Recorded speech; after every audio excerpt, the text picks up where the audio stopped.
जय हिंद। मैं कंपटीशन के अकॉर्डिंग साइंस पढ़ा रहा था, जिसके अंतर्गत चैप्टर एक स्टार्ट किया था फिजिक्स में, वर्क, पावर एंड एनर्जी, यानी कार्य, शक्ति और ऊर्जा। ये टॉपिक्स टोटल मैंने लगभग 5 पार्ट में कंप्लीट करा दिया है। 5 या 6 पार्ट हुआ होगा, जिसमें पूरा मैंने कॉन्सेप्ट कंप्लीट करा दिया है। अब जो है कि मैं टोटल 3 वीडियो में बनाऊंगा इसी चैप्टर से संबंधित, और तीनों वीडियो में जितने टाइप्स के प्रश्न पूछे जाते हैं वो सभी प्रश्न न्यूमेरिकल में करा दूंगा। जैसे इस वीडियो में कार्य का न्यूमेरिकल कराने वाला हूं, और इसके एक और बात जो आएगा उसमें ऊर्जा का करा दूंगा, और उसके बाद शक्ति का करा दूंगा। यानी जितने टाइप्स के प्रश्न पूछे जाते हैं ना, तीनों टॉपिक से, कार्य से, ऊर्जा से और शक्ति से, इनका पूरा कॉन्सेप्ट क्लियर करा दूंगा, ताकि आप आने वाले समय में जो आप रेलवे का एग्जाम दो या एसएससी का एग्जाम दो, कोई भी एग्जाम अगर आप देते हो तो उसमें आपसे इस टाइप से, इस चैप्टर से अगर न्यूमेरिकल भी पूछा जाए या कॉन्सेप्ट भी पूछा जाए तो आप कभी गलती नहीं करोगे। तो चलिए जानते हैं सबसे पहले यही कि जो कार्य है ना, इससे टोटल 7 टाइप के प्रश्न पूछे जाते हैं। सिर्फ 7, बस आपको 7 ही सीख लेना है। अगर 7 सीख लिए तो समझिए आपने बहुत बड़ा एक मुकद्दर हासिल कर लिया है इस चीज को सीखने में। सीखने के साथ साथ अगर समझ जाते हो तो एग्जाम में प्रश्न थोड़ा सा भी चेंज भी हुआ तो आप क्या करोगे, आपने कॉन्सेप्ट जो सीखा है उस कॉन्सेप्ट के माध्यम से हम लोग क्या करेंगे, आसानी से कर लेंगे। क्लियर? चलिए तो देखते हैं पहला प्रश्न। देखिएगा, 50 न्यूटन का बल किसी वस्तु को अपनी ओर 80 मीटर खिसकाता है तो कार्य कितना होगा। देखिए 50 न्यूटन का बल लगाया जा रहा है तो किसी वस्तु को अपनी ओर 8 मीटर खिसका रहा है। मतलब समझिए कि ये हमारा एक वस्तु है, ठीक है, तो इस वस्तु के ऊपर अपनी ओर 50 न्यूटन का अगर बल लगा रहे हैं तो ये वस्तु भी मेरी तरफ ही 8 मीटर आ रही है। यही तो बात कह रहा है। तो दोनों मेरी तरफ है, यानी बल भी मेरी तरफ है, विस्थापन भी मेरी तरफ है। उस समय में बताया था कि कार्य का फार्मूला लगाइएगा F इंटू एस। F क्या है तो बल है, S क्या है विस्थापन है। तो देखिए बल कितना है 50 न्यूटन का, तो रखूंगा 50 गुणे विस्थापन आपका हुआ है 8, तो 8 5 40 यानी 400 जूल हो जाएगा। यानी पहले का आंसर कितना हो गया आपका 400 जूल हो जाएगा। क्लियर? बहुत आसान है, समझिएगा। ये पीछे आपको कॉन्सेप्ट में सिखा चुका था कि कौन सा फार्मूला कब यूज करना है, आप जरूर देख लीजिएगा, बहुत मजा आएगा। चलिए दूसरा देखिए। दूसरा कह रहा है 15 न्यूटन का घर्षण बल 10 मीटर विस्थापन के विपरीत कार्य करता है। देखिए दूसरा प्रश्न ये है कि एक वस्तु है, ठीक है, इस वस्तु के ऊपर 15 न्यूटन का घर्षण बल। इसका मतलब कि घर्षण बल क्या लगता है कि जिस दिशा में आप बल लगाओगे उसके विपरीत दिशा में घर्षण बल लगता है। तो समझिए, मान लीजिए कि हम वस्तु को इधर धक्का दे रहे हैं तो घर्षण बल इस सतह पर लगता है इसके विपरीत दिशा में। तो घर्षण बल है 15 न्यूटन। कितना है? 15 न्यूटन है, ठीक है। घर्षण बल 10 मीटर विस्थापन के विपरीत कार्य करता है ना। जब हम बल लगा रहे हैं तो ध्यान रखिए ये वस्तु आगे की तरफ जाएगी, यानी 10 मीटर विस्थापित हो रही है ना, लेकिन घर्षण बल इसके विपरीत दिशा में लग रहा है। ये बात कहा हुआ है, विपरीत कार्य करता है। तो घर्षण द्वारा कार्य, देखिए जब क्या होना कि बल और विस्थापन एक दूसरे के विपरीत हो तो मैंने बताया था क्या करना होगा आपको। ध्यान रखिए उस समय आपको जब ये विपरीत काम करेगा ना, या घर्षण के द्वारा किया गया कार्य पूछ दे, या विपरीत कार्य बता दीजिए, कार्य करता हो, विपरीत बल लगता हो, उस समय जो भी आप आंसर आएगा वो माइनस में आएगा। किस में आएगा? माइनस में आएगा। तो जो बल होगा वो माइनस में लगा देंगे F इंटू एस, है ना। माइनस क्यों? क्योंकि घर्षण बल विपरीत दिशा में है इसीलिए। तो चलिए माइनस देखिए F का मान कितना है, कितना न्यूटन लग रहा है घर्षण बल, तो 15 न्यूटन। तो माइनस 15 गुणे जो विस्थापन है वो कितना हुआ है 10, तो रख दूंगा 10, गुणा करेंगे तो माइनस 150 जूल हो जाएगा।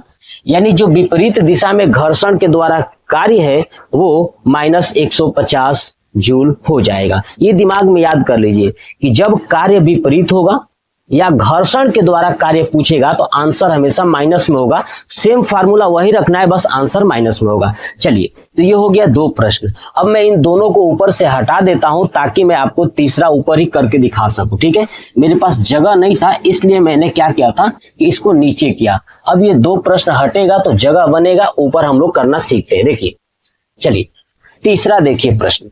तीसरा क्या है? तीसरा देखिए, तीसरा क्या कह रहा है कि 40 केजी का लड़का, ठीक है, 40 केजी का क्या है तो लड़का है और 100 मीटर स्कूल बैग है ना, 100 मीटर तक स्कूल बैग पीठ पर लाद कर क्षैतिज सड़क पर चलता है। कहां चलता है? क्षैतिज सड़क पर चलता है। तो गुरुत्व बल द्वारा कार्य, देखिए मान लीजिए कि ये है लड़का, ठीक है, और ये पीठ पर जो है कि बैग लिया है। क्या लिया है? ये पीठ पर बैग लिया है, ये है बैग, ठीक है। अब जो है कि 100 मीटर चलता है। तो देखिए मान लेता हूं यहां पे चला ऐसे 100 मीटर। कितना मीटर चला? 100 मीटर। तो विस्थापन तो मिल गया, अब क्या चाहिए? बल चाहिए। अब जो है कि 40 केजी का लड़का है, अब लड़का 40 केजी का, ये तो द्रव्यमान दिया हुआ है, क्लियर।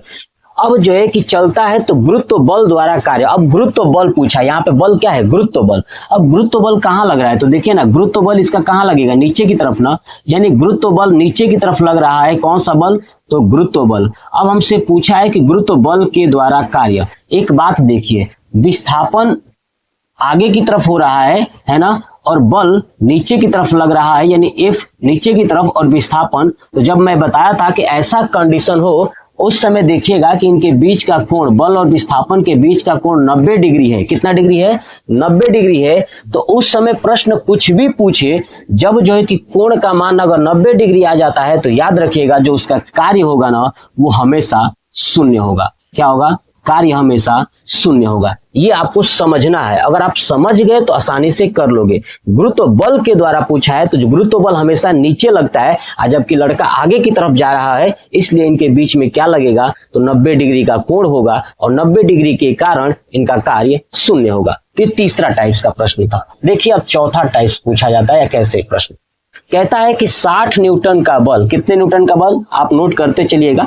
60 न्यूटन का बल। कितने न्यूटन का? 60 न्यूटन का बल 6 मीटर विस्थापन पर, कितने मीटर? 6 मीटर विस्थापन पर 60 डिग्री का कोण बनाता है। कितने डिग्री का? 60 डिग्री का कोण बनाता है। तो कार्य ज्ञात करो। ठीक है, देखिए जब आपके सामने कोण दे देगा तो मैंने बताया था कि कौन सा रखिएगा फार्मूला, कार्य बराबर यानी W बराबर F into S cos theta. याद है ना? नहीं याद है तो मैं फिर से कहूंगा कि आप जरूर जाके देख लीजिएगा। देखिए F का मान 60 न्यूटन है तो रखूंगा 60 गुणे S कितना है तो 6 मीटर है और ये हो जाएगा cos थीटा। थीटा का मान हो जाएगा 60 डिग्री। ठीक है, चलिए तो ये हो जाएगा 6 का 36 360 cos 60 डिग्री का मान कितना होता है? तो देखिए cos 60, यानी अगर आपको याद है तो बहुत अच्छी बात है, अगर नहीं याद है तो थोड़ा याद कर लीजिएगा। मैं यहाँ पे बता देता हूं, देखिएगा ध्यान से। देखिए साइन 0 डिग्री का मान 0 होता है, साइन 30 डिग्री का मान 1/2 होता है। अब आप कहोगे सर साइन को क्यों याद करवा रहे हैं? इसलिए कि साइन से ही कॉस बनाकर आपको दिखाऊंगा, तो याद कर लीजिएगा। साइन 45 का मान 1/√2 होता है और साइन 60 का मान करनी में 3/2 होता है और साइन 90 का मान 1 होता है। अब इसका उल्टा कर दीजिए, जो ये साइन 90 का मान है ये cos 0 का मान होगा, यानी cos 0 का मान कितना हो जाएगा? 1 हो जाएगा। अब ये साइन 60 है तो समझिए, ध्यान सुनिएगा, ये दूसरा आ जाएगा, ये दूसरा दूसरे नंबर पर होगा, यानी cos 30 का मान कितना हो जाएगा? रूट में 3/2। अब cos 45 और sin 45 दोनों सेम होंगे, 1/√2। उसके बाद आ जाता है cos 60। cos 60 का मान क्या होगा? ध्यान रखिएगा 1/2 ऊपर की तरफ चलेंगे तो, और cos 0 का मान आपका होगा 0। ये आपको याद रखना है, cos वाला आप डायरेक्ट याद रख लीजिएगा या आप इसको बना करके इसका उल्टा कर लीजिएगा। एक को याद कर लीजिए, बना सकते हैं। चलिए तो देखिए cos 60 का मान 1/2, यानी यहाँ पे रखेंगे 1/2। अब ये हो जाएगा, कट जाएगा तो 18 दूना 36 यानी 180 जूल। कितना हो गया? 180 जूल हो गया चौथे का आंसर, यानी कार्य कितना हो गया 180 जूल। कंप्लीट हो गया। चलिए देखिए 5वां नंबर प्रश्न क्या कह रहा है कि 5 केजी द्रव्यमान, आप नोट कर लिए होंगे, ठीक है। तो देखिए 5 केजी द्रव्यमान, कितना केजी, 5 केजी द्रव्यमान को 4 मीटर ऊंचाई तक उठाया गया तो किया गया कार्य बता दीजिए। ये भी मैं बताया था कि ध्यान रखिएगा कि W क्या होता है, W जो है कि पोटेंशियल एनर्जी के बराबर होता है। इसका मतलब ये हुआ कि जब किसी वस्तु को ऊपर उठाया जाता है तो कार्य पूछ लेता है। तो W पोटेंशियल एनर्जी, तो W बराबर पोटेंशियल एनर्जी क्या था, mgh। m का मान दिया है 5 केजी, द्रव्यमान 5 हो गया। अब गुरुत्वीय त्वरण का मान आप रख लीजिए, गुरुत्वीय त्वरण का 9.8 रख लीजिए, चाहे 10 रख लीजिए, आपका मन मैंने रख लिया। वो डिपेंड इस बात का करता है कि आंसर दशमलव में दिया होगा तो 9.8 रखिएगा, दशमलव में नहीं दिया होगा तो 10 रखिएगा। h कितना मीटर जा रहा है, 4 मीटर ऊंचाई तक, तो 4 रख दीजिएगा। ध्यान रखिएगा कि यूनिट ये मीटर में होना चाहिए, किलोग्राम में होना चाहिए। सब यूनिट जो है कि मीटर, किलोग्राम और सेकंड में ही होना चाहिए। ध्यान रखिएगा जो भी चीजें आएंगी, क्लियर, दूसरे में नहीं होना चाहिए, एसआई में रखना चाहिए कुल मिला के। अब इसको गुणा कर दीजिए, 50 चौका 20, यानी हो जाएगा 200 जूल। कितना जूल, 200 जूल हो जाएगा। यानी 5 केजी द्रव्यमान को 4 मीटर की ऊंचाई तक उठाने में जो किया गया कार्य है वो ये हो जाएगा 200 जूल। तो आपको याद होना चाहिए तभी आप कर पाओगे। चलिए अब हम लोग देखते हैं 6वां प्रश्न क्या कह रहा है।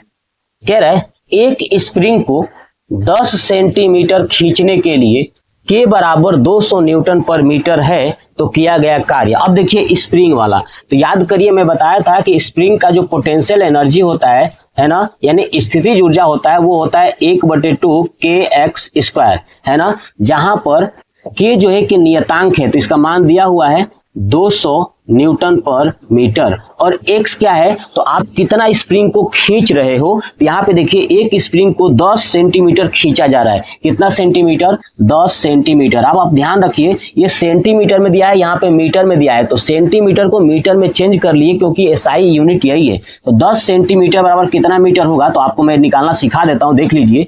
1 मीटर बराबर होता है 100 सेंटीमीटर, तो आप यहां से निकालिए 1 सेंटीमीटर बराबर हो जाएगा 1/100 मीटर। तो 10 सेंटीमीटर है तो 10 से गुणा कर दीजिए तो हो जाएगा 1/100 गुणे 10, तो 0 से 0 कट जाएगा, यानी 1/10 मीटर। आइए जब ऊपर जाएगा तो हो जाएगा 0.1 मीटर, ठीक है, या आप डायरेक्ट लिख दीजिए 1/10 मीटर, ये भी आप सही है, कोई दिक्कत नहीं, ये x का मान हो गया। चलिए अब इस पोटेंशियल एनर्जी हमने अभी जाना कि एक कार्य के बराबर होता है, तो कार्य ही तो पूछा है, तो चलिए करिए 1/2 गुणे k का मान आपको रखना है 200 गुणे x², x का मान 1/10 यानी 1/10 का स्क्वायर कर दीजिए। 2 से कटेगा ये 100 बार में, तो ये हो जाएगा 100 गुणे, यहाँ पे 1/1 का स्क्वायर 1 ही होगा, 10 का होगा तो 100 हो जाएगा, 100 से 100 कैंसिल हो जाएगा, क्या बचेगा 1, यानी हमारा जो कार्य है वो क्या आएगा, 1 जूल आ जाएगा। क्या आ जाएगा, 1 जूल आ जाएगा। आप इसको भी नोट कर लीजिए और समझ जाइएगा करना कैसे है, बस यही। इससे अलावा 7 टाइप के प्रश्न जो मैंने आपको बताया है ना, इसके अलावा कोई प्रश्न नहीं बनेगा, ठीक है। और बनेगा तो गतिज ऊर्जा वाला कार्य पूछेगा। तो मैंने बताया था कि जो कार्य होता है वो गतिज ऊर्जा के भी बराबर होता है, ये भी मैं बता चुका हूं, ठीक है, तो वो भी आपको ध्यान रखना है। चलिए 7 नंबर देख लीजिए। अब लास्ट प्रश्न कह रहा है एक वस्तु पर 20 न्यूटन आगे और 8 न्यूटन पीछे बल लग रहा है। देख लीजिए एक ये वस्तु है ना, इस वस्तु पर 20 न्यूटन का आगे लग रहा है बल और 8 न्यूटन का पीछे की तरफ लग रहा है। देख लीजिए यहाँ पे 2 बल लग रहे हैं, तो विस्थापन 5 मीटर हो रहा है, तो कुल विस्थापन 5 मीटर आगे हो रहा है, तो कुल कार्य, अब विस्थापन इधर ही जा रही है यानी 5 मीटर विस्थापन हो गया है, तो कार्य पूछा है। अब एक बात मैं आपको बता दूं कि देखिए जब ऐसा कंडीशन हो कि किसी वस्तु के ऊपर आगे भी बल लगता हो पीछे भी लगता हो, तो उस कंडीशन में याद रखिएगा कि आपको बल को घटा देना है। देखिए ये बल आगे वाला ज्यादा बल है और ये पीछे वाला कम बल है, तो 20 में से 8 घटा दीजिएगा तो आपका बल का मान आ जाएगा, यानी आ जाएगा 12 न्यूटन। कितना आ जाएगा, 12 न्यूटन। और ये 12 न्यूटन किधर लगेगा, तो आगे की तरफ लगेगा, क्योंकि जिधर ज्यादा बड़ा बल है ये 20 न्यूटन वाला उधर ही लगेगा, तो 12 न्यूटन आगे की तरफ। विस्थापन हो रहा है 5 मीटर, तो एस का मान दिया है 5 मीटर। अब आपको क्या करना है, कार्य बराबर, तो हम लोग जानते हैं F × S यानी 12 × 5, तो ये हो जाएगा आपका 60 है ना जूल। कितना कार्य हो जाएगा आपका 60 जूल हो जाएगा। तो बहुत आसान है, कॉन्सेप्ट को आपको सीखना है, समझना है। अब इन सातों के अलावा एक टाइप्स का और प्रश्न पूछा जा सकता है, चलिए मैं बता देता हूं वो भी, ठीक है। वैसे एग्जाम में तो जल्दी देखने को नहीं मिला है, लेकिन मान लीजिए आ गया तो देखिएगा। एक लास्ट टाइप 8 कहता है कि अगर किसी वस्तु का द्रव्यमान m बराबर 5 kg है तथा उसका वेग, है ना, उस वस्तु का वेग v बराबर, ध्यान रखिएगा, 2 मीटर है ना। एक वस्तु का द्रव्यमान 5 kg है और उसका वेग 2 मीटर पर सेकेंड है ना, 2 मीटर पर सेकेंड है। तो उस वस्तु को गतिज ऊर्जा में बदलने के लिए, लाने के लिए किया गया कार्य बता दीजिए, है ना। क्या बता दीजिए? कार्य बता दीजिए। तो याद रखिएगा, हम लोग जानते हैं कार्य बराबर काइनेटिक एनर्जी होता है, ये भी बताया था। तो W काइनेटिक एनर्जी बराबर 1/2 गुणे mv², ये होता है। तो 1/2 गुणे m का मान 5 kg और v का मान 2 kg, सॉरी 2 का स्क्वायर हो जाएगा। 1/2 गुणे 5 गुणे 2 दूना 4, ये कट जाएगा, 2 दूना 4 और 5 दूना 10, यानी कितना जूल होगा आपका कार्य? तो कार्य हो जाएगा आपका 10 जूल हो जाएगा। यानी बस कार्य से संबंधित सिर्फ 8 टाइप्स के न्यूमेरिकल आपको याद रखने हैं, इसके अलावा कुछ नहीं। अगर आप बार बार रिवीजन कर लेते हैं तो मैं लिख कर देता हूं, आप जरा कार्य से संबंधित जितने न्यूमेरिकल आपने जहां भी जिस पुस्तक में पढ़ा है, आप एक बार निकाल कर देख लीजिएगा, आपको अच्छे से समझ में आ जाएगा कि इसके अलावा कुछ नहीं आता है। हाँ, इसी को मिक्स करके बनाया जा सकता है। तो सिर्फ इन 7 से 8 तरीके को आप याद रखते हैं तो मिक्स करके आप क्वेश्चंस को आसानी से बना सकते हैं। क्लियर? तो आप कमेंट बॉक्स में कमेंट करके बताइएगा कि आपको ये न्यूमेरिकल कैसा लगा। जय हिंद।